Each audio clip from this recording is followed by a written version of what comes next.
Ours is a journey that began in 2005 as a research entity supported by Gatsby Trust at that time to provide research solutions to ameliorate the Millennium Development Goals. Kilimo Trust is a non-governmental organisation, not-for-profit in Kampala, Uganda, with subsidiaries in Kenya, Rwanda, Tanzania, Burundi, and South Sudan. Our core business is to structure national and regional trade in agricultural products in East Africa.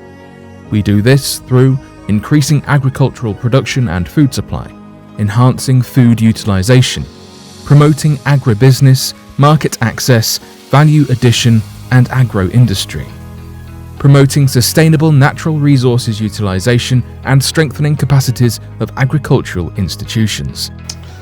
I came in contact with the Gatsby Trust Foundation through one of its members, Lawrence Cockcroft. At the time, the organization was supporting research on cassava mosaic virus.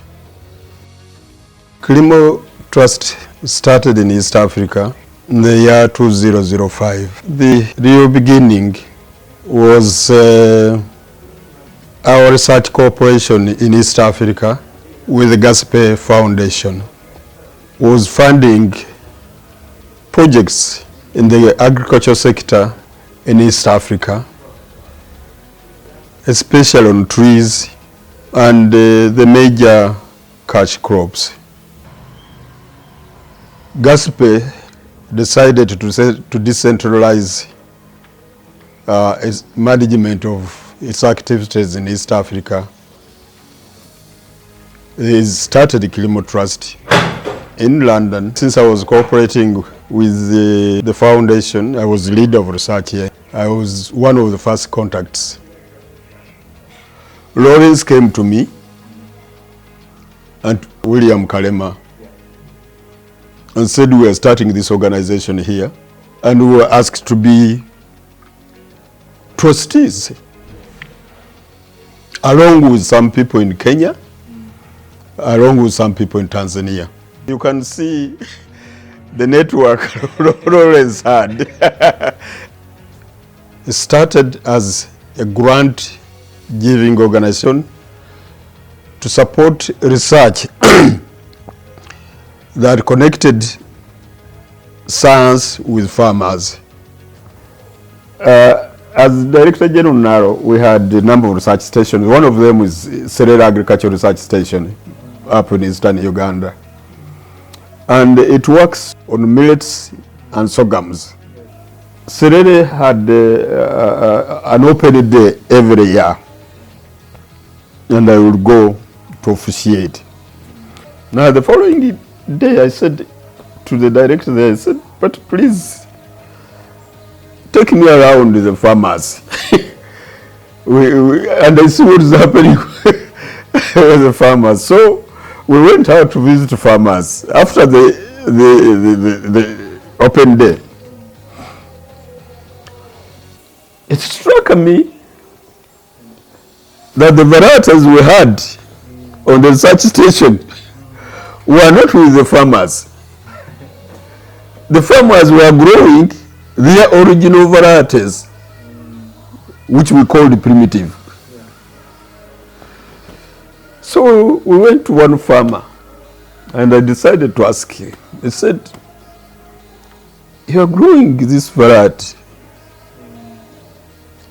and your ancestors in the 30s were growing this same variety. And we have varieties next door. Have you visited our research station? This is your research station because you are from Teso. This is next to you. He said yes. And I was there yesterday. I said, did you see our varieties? He said yes. I see them every time you have an open day there. I said, but why are you not growing them? And this farmer said, your varieties may yield 10 tons per hectare. Now, if I plant your varieties and they give me 10 tons, or a proportion of that, because my acreage is, I may have less than a hectare. Now I get 10 tons. Where do I put them? You can see my house. Where do I put them? So I grow my varieties here. It gives me what I can keep. What do I do with the rest? So it opened my eyes and said, hey, markets are important. Science may be very important, all right. But markets, without markets, your science is irrelevant. So sometime in 2010, our focus changed. From giving grants for research to implementing projects along the commodity value chain. Kilimo Trust, transforming lives through agribusiness.